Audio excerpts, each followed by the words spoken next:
story is always brought to you by Vodafone. Tonight, the minority and the majority leadership on the Lands and Forestry Committee have clashed over allegations that the chief director of the Lands Ministry confers to the ministry hiring land guards, with the majority side determined to drag the Tamale North MP Hassan Suhuyini before the speaker for going public on the matter. Now, the chairman of the Lands and Natural Resources Committee says the behavior of the deputy ranking member Hassan Suhuyini will be reported to the speaker following his disclosure of the committee's closed-door sitting to the public. Francis Menu Adabo views his move as a betrayal, saying it violates the committee's operating procedures. Well, in the last few minutes, we've also been hearing from the ranking member on that committee, who is vehemently disagreeing with his chairman and also fighting the decision by the majority side of the committee to drag Hassan Suhuyini to the speaker. Mr. Suhuyini himself this week on Monday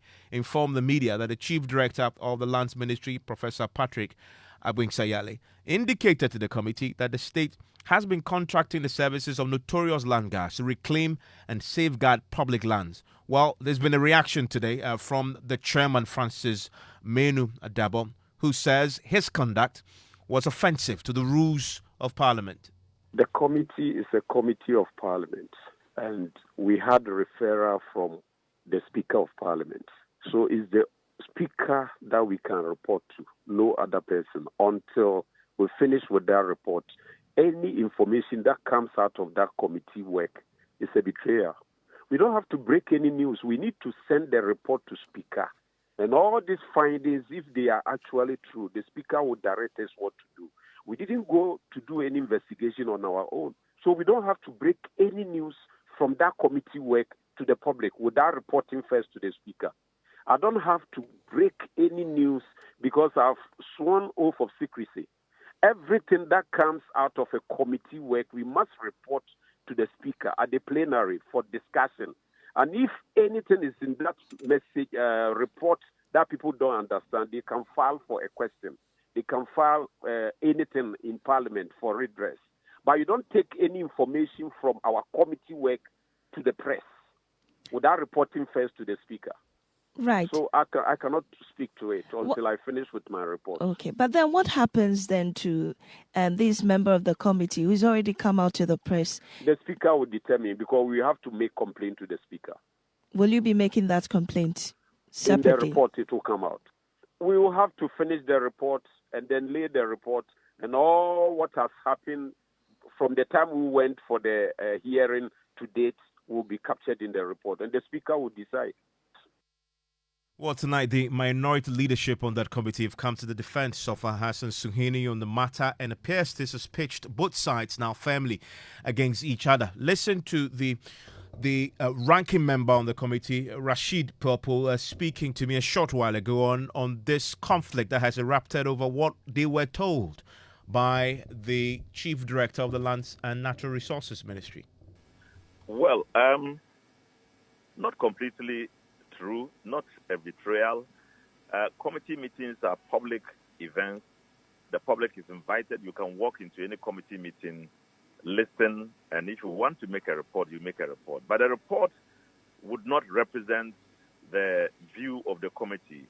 A report is presented by the committee and agreed to by all the members of the committee, or with some disagreement, either unanimous or by consensus. So if that happens, it means that what is presented to the House represents the voice of the committee. Now, if you pick anything out of the committee meeting and publicize it or discuss it in the public, it will not represent a true picture of what happened until the committee endorses it happen. The chairman believes until a report is submitted to the Speaker, you shouldn't be talking about it the way he's done. Yeah, Suhuyini should not present a report and say this is a committee report.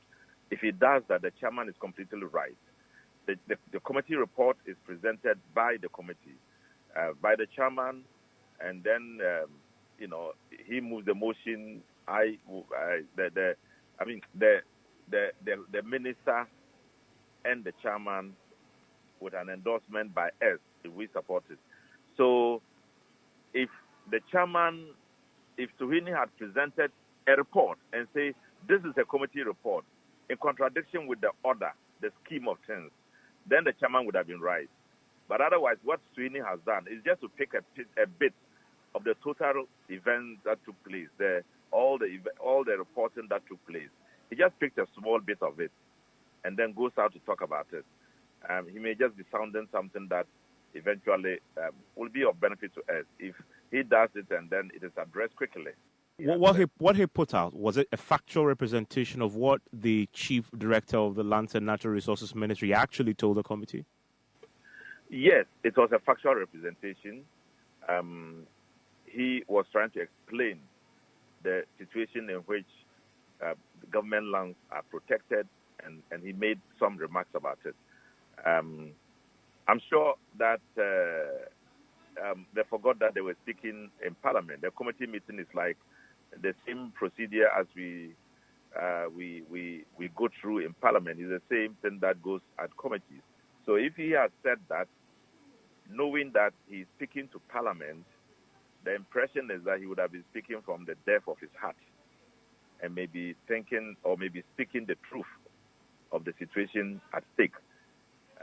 So Suhuyini may have been trying to ensure that such an event, illegal and unacceptable, should be stopped. But surely the chief director of the Lands and Natural Resources Ministry was that candid, because he was appearing before you in camera. At least at that stage, he knew he was only. Where is that camera coming from? I don't know what that camera is. Well, he was only talking to members of Parliament at the committee. The committee meetings are not done in camera. They are done for public consumption. You can walk into any committee meeting, any committee in Parliament, except that it is said not to include the public. If it is a closed meeting, it's a different matter. Because the argument goes, if he knew he was going to be reported the way it had been, he certainly may not be offering as much, which then undermines the committee's work going forward, because others appearing before you now will be cautious. Yeah. Essentially, committee meetings are not reported in any form. They are reported when the committee reports are out. You see journalists now reporting them. Journalists, many of the times, are not interested in going to committees to take reports. But it's public, and anything you say, just know that it can be absorbed and used for public consumption. We don't hide committee findings. Therefore, we don't represent ourselves. We represent the public. And so whatever is said in committee meetings, unless it is defined as in camera, and this was not defined so, anybody can take it and discuss it. Is it factual, as has been reported, that he said that the ministry, the police, the military, all engage land guards to protect state lands? I didn't see or I didn't hear that they engage land guards. They talk about engaging one company, one person who provides support to protect the land, to seize the land, to take the land from people who have encroached them, and then payment is done to him, and he keeps doing that for the state. But as it is, once we are yet to finalize this report, I will end it up here, and I will say that reporting to the speaker is completely unnecessary. It comes to nothing, because the speaker cannot prevent anybody from listening to, from coming to hear committee meetings, and unless it's protected, and then reporting on it. Would you be surprised to learn that there's a secret recording of the chief director appearing before the committee? Like I said, I don't want to go into the details right now. What I have said is, I suppose, it should be sufficient.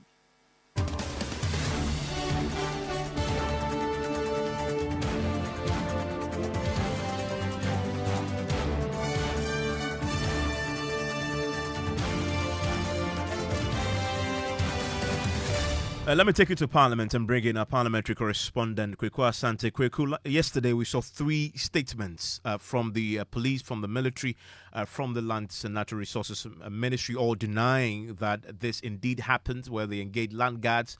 The Lands and Natural Resources Ministry clarified that they only engaged a registered limited liability company to assist in reclaiming encroached government lands. I know this has become an issue in Parliament today, albeit many of the MPs were not there. What has been the talk there? In fact, especially on the majority side, because they were the ones who were in Parliament today, a number of them who I spoke with when the House adjourned, just around the lobby of the House, who did not go on the record yet because they believe this is a matter that will naturally gravitate towards the floor within the next few days. They say that they are disappointed that Al-Hassan Suhuyini will put out those details. But I also spoke to one very high-ranking official on the minority side who said that this was no surprise and that committee meetings almost always come out before the report actually comes. The person cited to me an instance, for instance, of the appointments committee, when even before the committee report will come out, there will be some sort of idea as to whether or not this person who before the committee will be approved or not, and what stance each and every side has taken. And in fact, most sides actually do press conferences before the reports are usually laid on the floor. So on the minority side, they do not see that any wrong has been occasioned by Al-Hassan Suhuyini coming out to divulge the information in terms of what went on into the committee. In fact, another defense that they put out is that there are certain committee reports that never come to the floor. There are so many referrals that end up at the committee meetings are had, and the report never comes. And so if the idea was that committee members would have to shut up over every issue that come up until a report is laid, then they will be gagged in their way of oversight responsibility. So quite a split house there. But we expect that, given how heated this is becoming, he cited a statement that came in yesterday and the heated response from the committee chairman today. We expect that if the committee chairman reports it to the speaker within this week, either tomorrow or Thursday or Friday, before the week ends, surely this matter will end up on the floor for some spirited argument on both sides. Kweku, stay with me. Let's bring in expert on parliamentary affairs, Executive Director of the Africa Center for Parliamentary Affairs, SEPA, Dr. Rashid Draman joins us now. Doc, do you sense that there's any breach in procedure here because of what has happened? At least the leadership on the committee disagree on this. The chairman believes something had gone horribly wrong here. It's a betrayal. He's reporting the member to the speaker. We've heard from the ranking who disagrees with that, calls it unnecessary. Where do you stand on this? What does the parliamentary procedure say on what you can say publicly or cannot say once a meeting has been had among committee members? Well, Evans, I think that this the cure to this is what we were discussing yesterday on your show, that open all committee meetings to the public, so that at the end of the day, we will not be having this conversation, because I mean your microphones and cameras will be there, and then they will beam these deliberations to all of us, so that I mean nobody will come and tell us one story or the other. Having said that, I think if you look through the parliamentary procedures, the standing orders, I don't think there's anything that says that a member of a committee cannot, discuss whatever was discussed at the committee level. You remember we were discussing yesterday even the security and the intelligence committee, and then the discussion was that except maybe for issues that are considered as maybe real state secrets, matters even within the security apparatus could be discussed. And so, for me, I think they are taking advantage of the lacuna that exists in the standing orders and in the rules of procedure. So, at this moment, from where I sit, I don't think that there's any breach. Please stay with me. I want to bring in Al-Hassan Suhuyini himself into the conversation. He's a man who started this controversy, which has put the pitched the leadership on that committee against each other. Joins us on the line right now. At least the chairman had indicated that they will be filing a report with the speaker about your conduct. If they do, will you be cooperating with any action that the Speaker plans to take in terms of looking into this? And I guess this may border on privilege. Well, good evening, Evans. Good evening to our listeners. And with the utmost respect, I wish not to make my conduct the subject of this discussion. The propriety or otherwise of my conduct is well stated out in our standing orders. And the practice of the House, if you have been following the House, you will know that every time members come out of committee meetings and they have issues they want to speak about, they do so freely because committee meetings are held in public.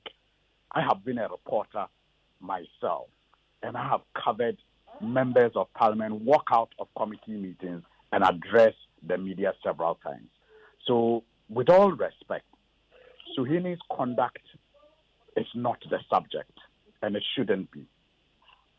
What is at stake is the ministry's engagement of a man that is well known by many as a langer, and the ministry's revelation at the committee meeting that this gentleman has their authority and blessing through a contract that they claim to have entered into in 2012, when clearly the company they make reference to was only formed in 2014.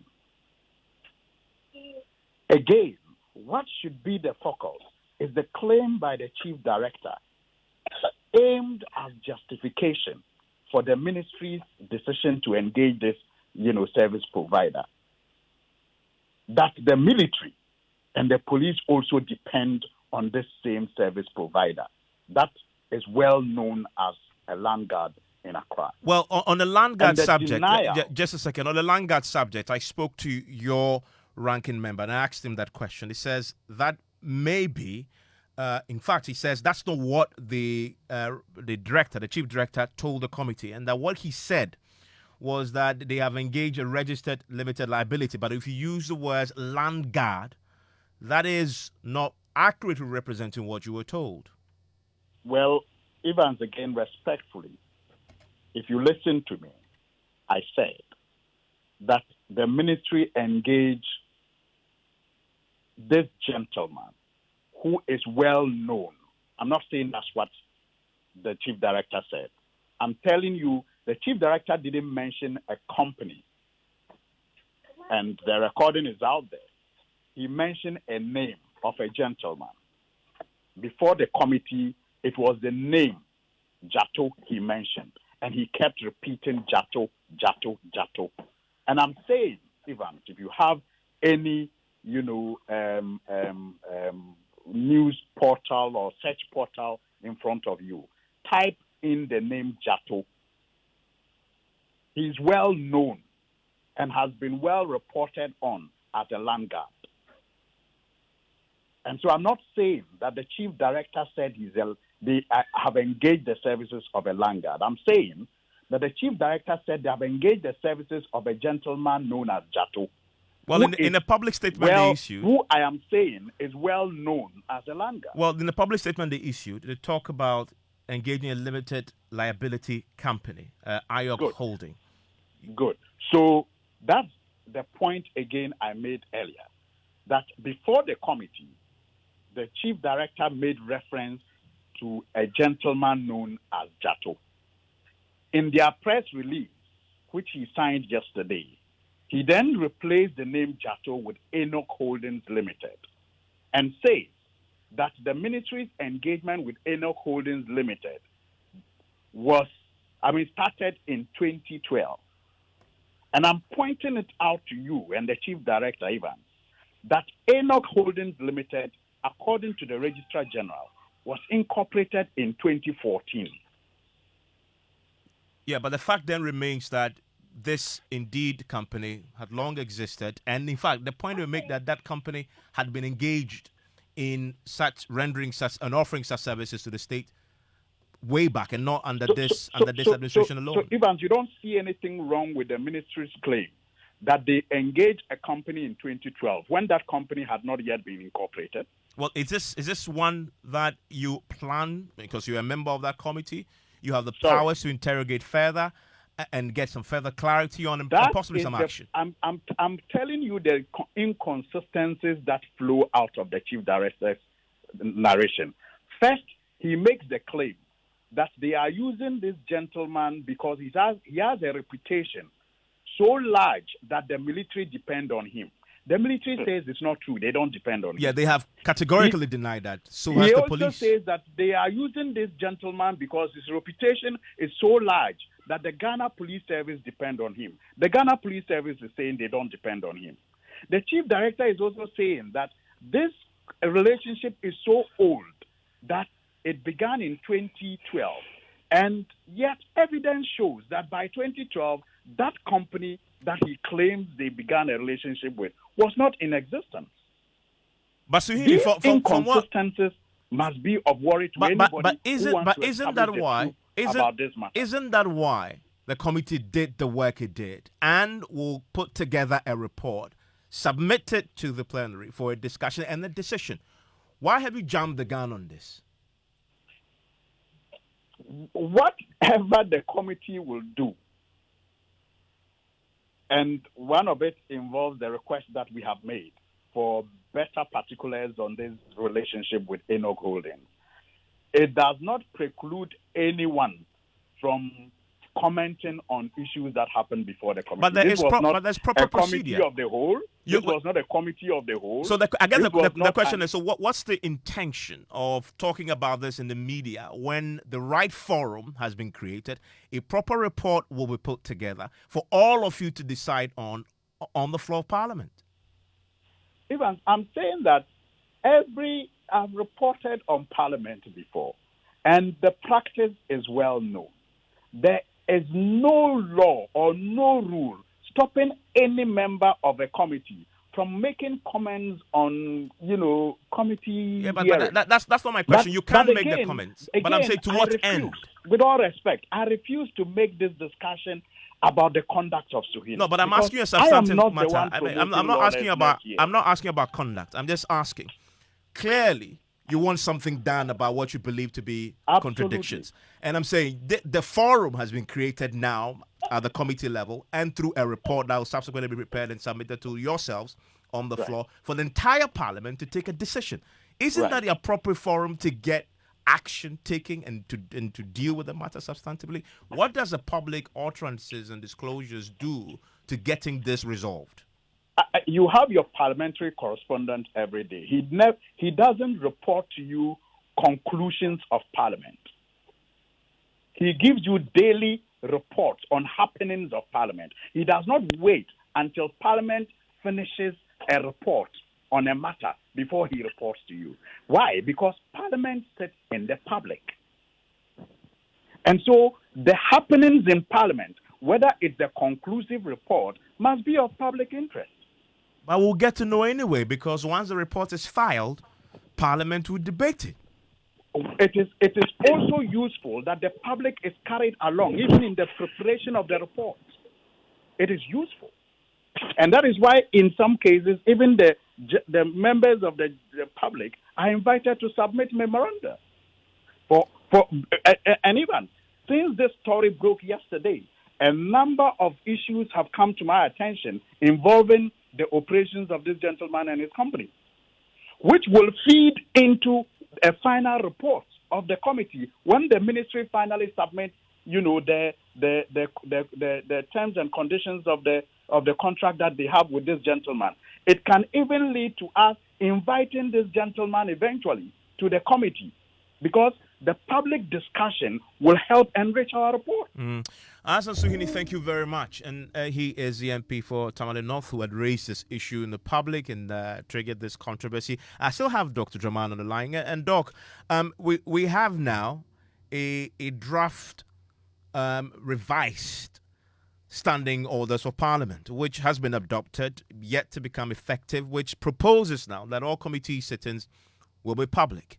And of course, then we can go in there with our cameras and report this pretty freely. However, seeing that the real purpose of committee sittings and Parliament is to actually take decisions and take action, should it be construed as premature for members of Parliament to commenting in the media space about things that had come before the committee, even before the entire House get to take action? So, Evans, I support that very strongly, wherever it is coming from, because the more we know, the better there is transparency and accountability in our country. So I support any member who, provided he or she is not breaching any procedure.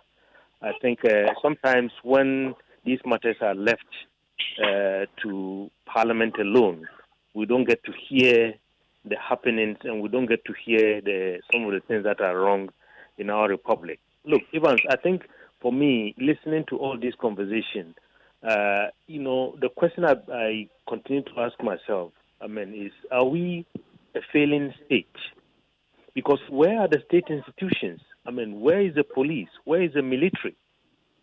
When I was studying political science, there used to be something that we call the taxonomy of state failure. And these are, some of the signs when, security, particularly at the national level, begins to get privatized. When state institutions cannot rely, like Parliament cannot, a ministry cannot rely on the security apparatus that have been set up by the state under our constitution. I think there are very serious questions to ask about the health of our country and the health of our state. Dr. Rashid Roman, thank you very much. You're still live here on Joy 99.7 FM. This is Top Story News 90 in a minute.